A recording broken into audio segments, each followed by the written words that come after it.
नमस्कार, आदाब, सत श्री अकाल। क्या हाल है आप लोगों के? उम्मीद करता हूँ अच्छे होंगे। दोस्तों, हम गंगा रिवर सिस्टम के बारे में पढ़ने जा रहे हैं, लेकिन सबसे बड़ी प्रॉब्लम अक्सर इस शॉर्ट स्क्रीन पर ये आ जाएगी कि हम इसे एक साइज़ में या एक स्क्रीन पे कंप्लीट नहीं कर पाएंगे, क्योंकि गंगा रिवर सिस्टम अपने आप में कॉम्प्लेक्स रिवर सिस्टम है। इसीलिए आप लोगों से रिक्वेस्ट है कि इस स्क्रीन को या 2 या 3 पार्ट्स में मैं अगर बनाऊं तो उसे ध्यान से देखें। दोस्तों, यहाँ ये ऋषिकेश के बाद हरिद्वार, हरिद्वार के बाद जैसी भी टेढ़ी मेढ़ी गंगा है, मैं उसे टेढ़ी मेढ़ी ना बनाकर इसे एक सीधी लाइन में मानकर चल रहा हूँ कि यहाँ ऋषिकेश या हरिद्वार, यहाँ हरिद्वार हम आपको बनाकर दिखा रहे हैं कि यहाँ हरिद्वार से ये गंगा नदी चल रही है। गंगा नदी हरिद्वार से आने के बाद सीधा मैंने इसे बनाया और ये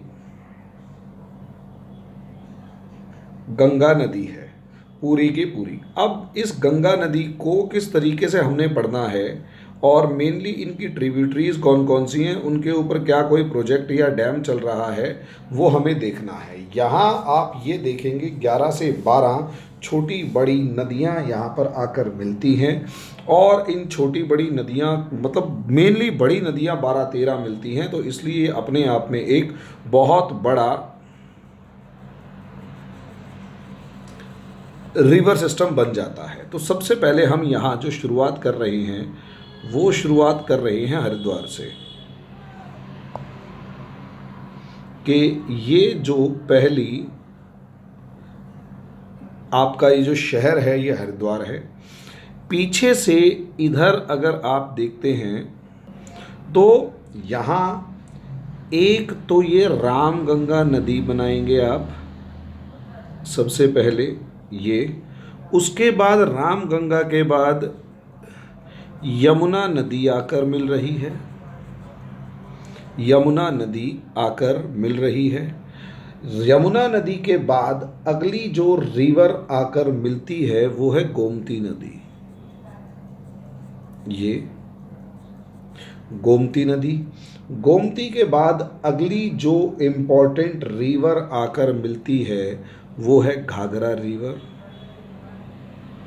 और घाघरा रिवर भी पीछे से 3 नदियों को, 2 तो मेन नदियां हैं जिसमें शारदा और राप्ती नदी है, ये दोनों की दोनों आकर मिलती हैं। और तीसरी यहाँ पर घाघरा के अंदर ही एक छोटी गंडक रिवर आकर भी मिलती है। इस तरीके से समझे? इसी का अगला पार्ट अगर आप देखेंगे घाघरा नदी के बाद, तो अगली जो रिवर जो बड़ी है और इस गंगा नदी के अंदर आकर मिलती है, उस नदी का नाम है सोन नदी। अभी इनका नाम देख रहे हैं, सिर्फ आप इनको बनाना शुरू करें।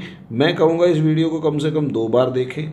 उसका बेनिफिट आप लोगों को ये होगा 2 बार देखने का कि एक बार तो आपको बेसिक्स समझ में आ जाएंगे और उसके बाद दूसरा।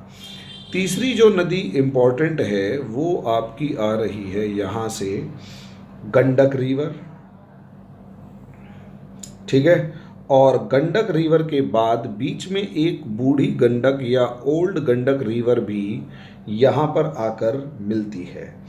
इसके बाद तीसरी एक और इम्पॉर्टेंट नदी जो कि पूरे बिहार में तूफान मचाए रखती है, उसका नाम है कोसी नदी। और कोसी नदी के बाद एक और नदी जो इम्पॉर्टेंट है वो है महानंदा। तो इस तरीके से ऊपर वाली नदियाँ, नीचे की तरफ भी एक नदी इस तरीके से ये टोंस नदी जाकर मिल रही है। टोंस के बाद कर्मानासा नदी भी जाकर मिलती है।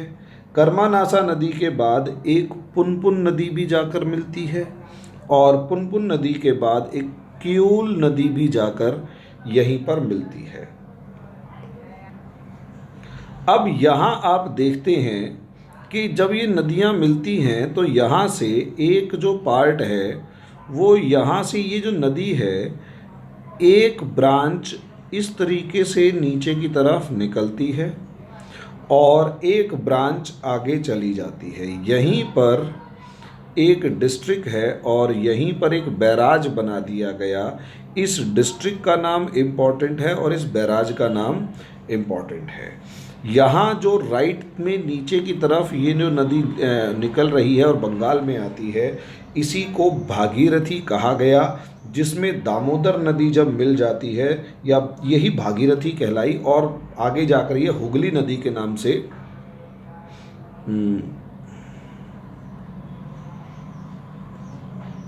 जानी जाती है। तो दोस्तों यहाँ एक और नदी जाकर आपको मिलती हुई नज़र आएगी जिसका नाम है दामोदर नदी। अब हमारा काम ये जो एक नक्शा सा बन गया है, इनके नाम लिखना है, जो अपने आप में चैलेंजिंग है। यहाँ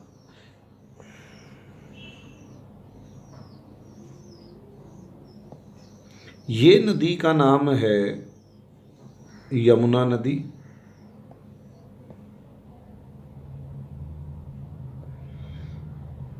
ठीक है। और सबसे पहले इस यमुना नदी के बारे में अगर आप जानना चाहते हैं तो ये जो यमुना नदी है ये लार्जेस्ट ट्रिब्यूटरी ऑफ गंगा है और ये इलाहाबाद के पास जाकर गंगा नदी से मिलती है। तो यहाँ इसी को संगम कहा गया और इलाहाबाद के पास जाकर ये नदी मिलती है। ठीक है, गंगा जी के अंदर, गंगा नदी के अंदर ये इलाहाबाद के पास जाकर ये नदी मिलती है। दूसरा, इसी नदी गंगा जी में सबसे पहली जो मेन ट्रिब्यूटरी आती है उसका नाम है रामगंगा।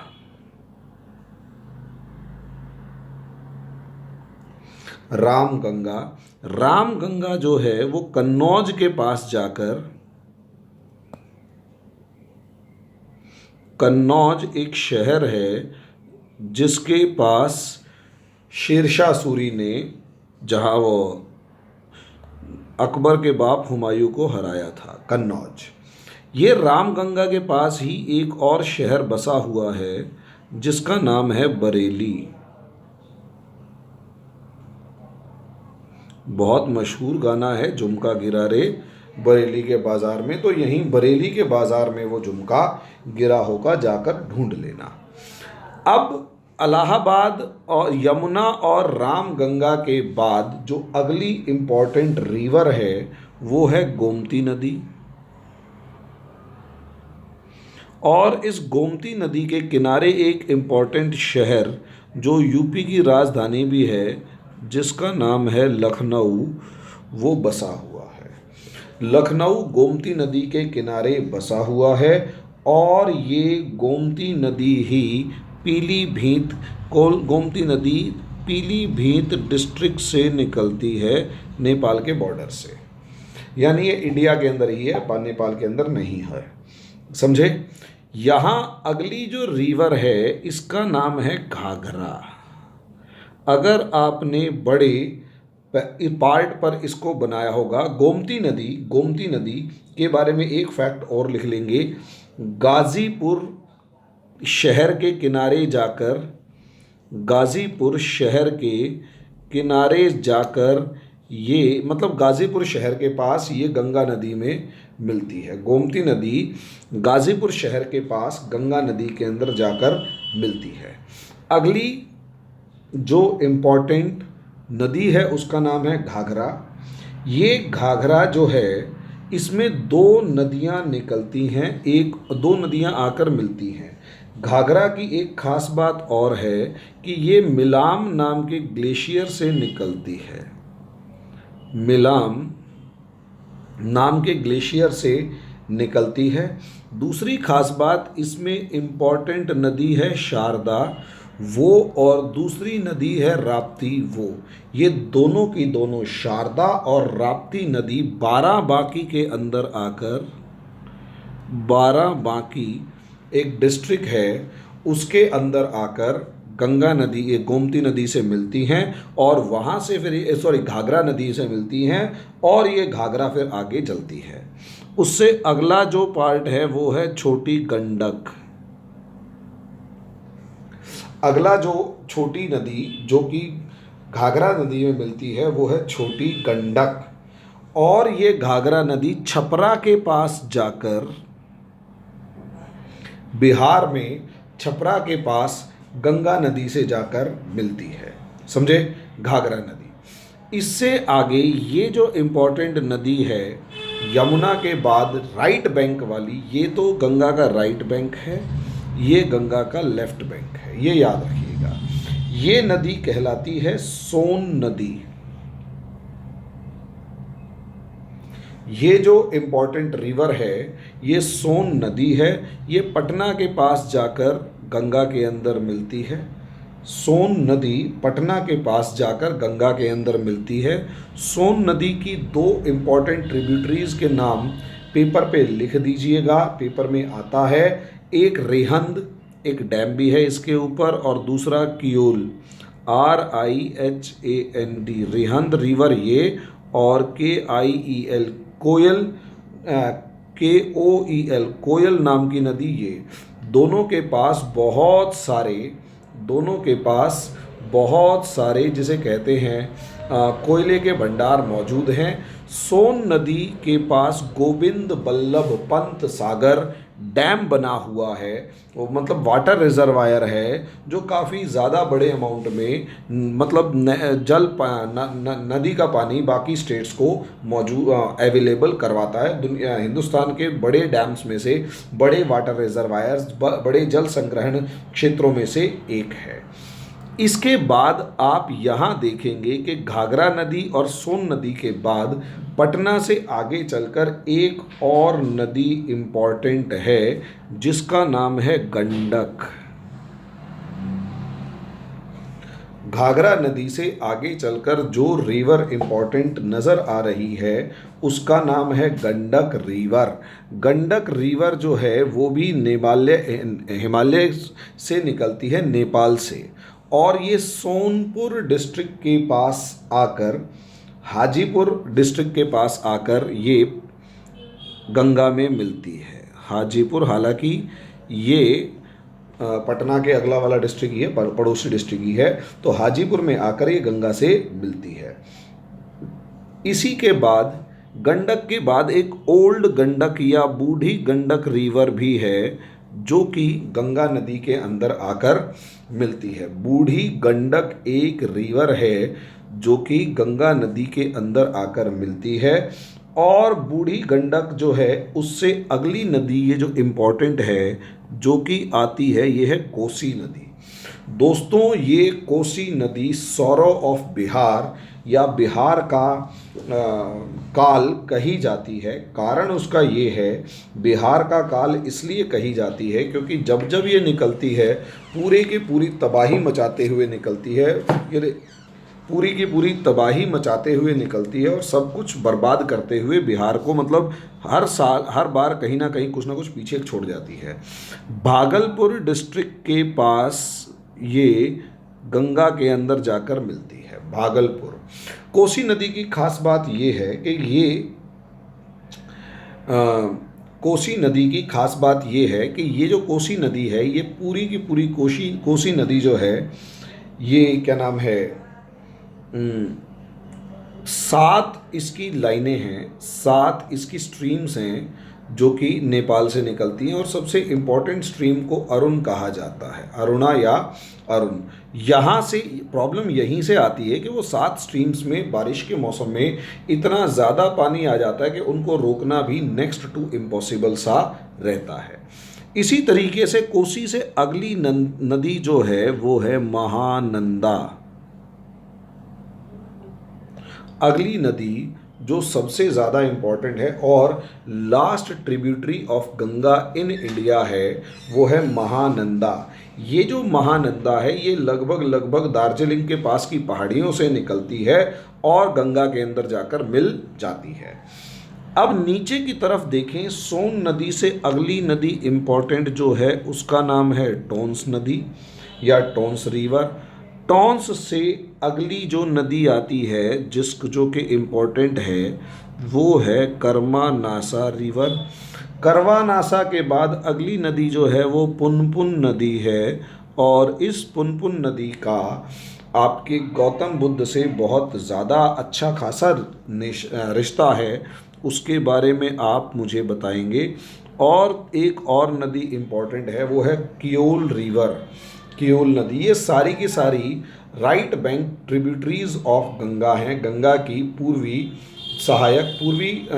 तट की सहायक नदियां हैं, समझे, पूर्वी छोर की सहायक नदियां ये सारी की सारी हैं।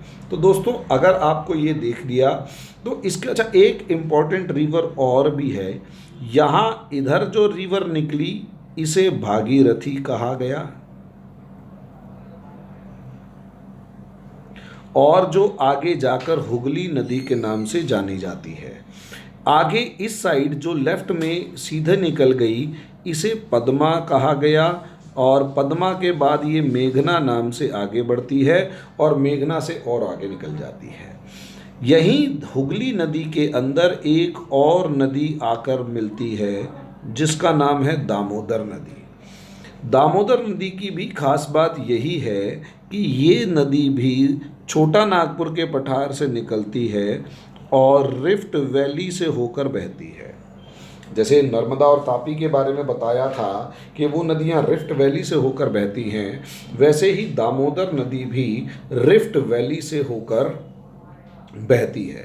और इसकी जो सबसे इम्पोर्टेंट ट्रिब्यूटरी है, उस ट्रिब्यूटरी का नाम है बाराकर रिवर।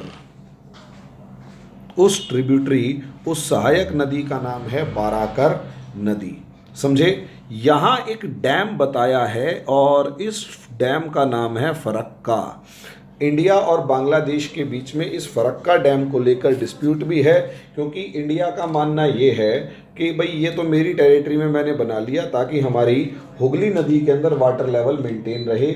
बांग्लादेश का मानना ये है कि इंडिया ने जानबूझकर बांग्लादेश का पानी रोक रखा है, इसलिए इस डैम को हटाया जाए। हालांकि इस डैम की वजह से आजकल प्रॉब्लम ये भी आ रही है कि गंगा के अंदर जो मिट्टी थी, सिल्ट था, वो बहकर ख़त्म हो जाना चाहिए, वो बहकर समंदर में चला जाता था, वो आजकल फरक्का डैम से पहले ही रुक जाता है। इसलिए बिहार के अंदर ज़्यादा बाढ़ आनी शुरू हो गई है, क्योंकि सिल्ट वहीं जमा रहता है।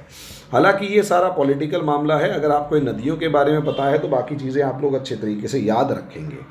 तो दोस्तों ये आपका एक इम्पॉर्टेंट सेक्शन था, लेकिन इसमें एक और क्वेश्चन जो ज्योग्राफी से जुड़ा हुआ है और पेपर में पूछा जाता है वो ये है कि कौन से प्लेन्स किस नदियों के बीच में हैं।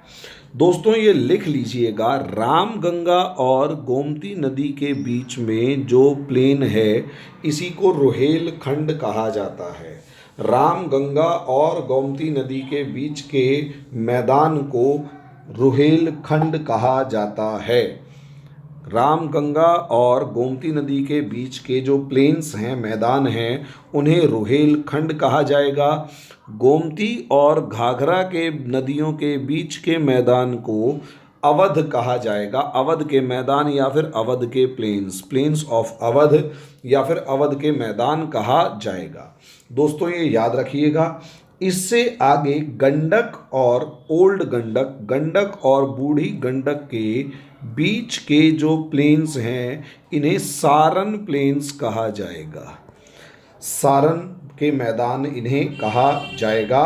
और बूढ़ी गंडक और कोसी नदी के बीच के जो मैदान हैं इन्हें मैथिली प्लेन्स या फिर मैथिली के मैदान कहा जाएगा। ऐसा नहीं है ये जो घाघरा और गंडक के बीच के मैदानों के नाम नहीं है, घाघरा और गंडक के बीच के मैदानों के नाम भी हैं, लेकिन इन्हें eastern planes of Uttar Pradesh के पूर्वी मैदान कहा जाता है। जो आपका पूरबिया वर्ड यूज़ होता है वो यहीं से होता है, ठीक है। तो दोस्तों ये आपके गंगा के मैदान भी हो गए और गंगा के मैदानों के अलग अलग नाम भी हो गए और इसी तरीके से बाकी। तो दोस्तों इतना याद रखिएगा, ये सारा इम्पॉर्टेंट सेक्शन आपके एग्ज़ाम में किसी न किसी फॉर्म में पूछा जाना है। आप इन्हें इनके शहरों के नाम और सब चीज़ों को याद रखिएगा। महानंदा जो है वो मालदा डिस्ट्रिक्ट में जाकर मिलती है, इसी को भी याद रख लीजिएगा, ठीक है। तो तो दोस्तों, हुगली नदी के किनारे कलकत्ता शहर बसा हुआ है, इतना भी याद रखिएगा। तो बहुत सारे फैक्ट्स हैं, फैक्ट्स का अंत नहीं है, लेकिन पढ़ने का अगर आपको सही तरीका मौजूद है और बेसिक नॉलेज आपको मौजूद पता है तो आप कभी भी मार नहीं खाने वाले हैं। तो दोस्तों, इस तरीके से मैंने एक कोशिश की है कि आप लोगों को सारा के सारा ये पार्ट समझाने की कि किस तरीके से कौन सा सेक्शन आप लोगों ने पढ़ना है और किस तरीके से कौन कौन सी चीज़ें आपके पेपर में, मतलब किस तरीके से ये याद करनी है। अगर आपको याद करने का तरीका समझ में आ जाता है, देन आई कैन गारंटी आप कभी भी मार खाने वाले नहीं हैं, पेपर में सही सवाल करके ही आएंगे। जो जो चीज़ें हैं 100% चीज़ें यहाँ लिखनी ज़रूरी नहीं थी, चीज़ों को समझिए, उनको नोट्स में उतारिए और आपकी पढ़ाई आप अच्छे तरीके से कीजिए। दोस्तों, आगे की अगर आपको कोई भी प्रॉब्लम आ रही है, फर्दर इन्फॉर्मेशन चाहिए, तो आप हमसे कांटेक्ट कर सकते हैं। ऐसी कोई प्रॉब्लम वाली बात नहीं है, हम आपके लिए आपकी सेवा में अक्सर हर दम हाजिर हैं, कोई समस्या नहीं है। धन्यवाद।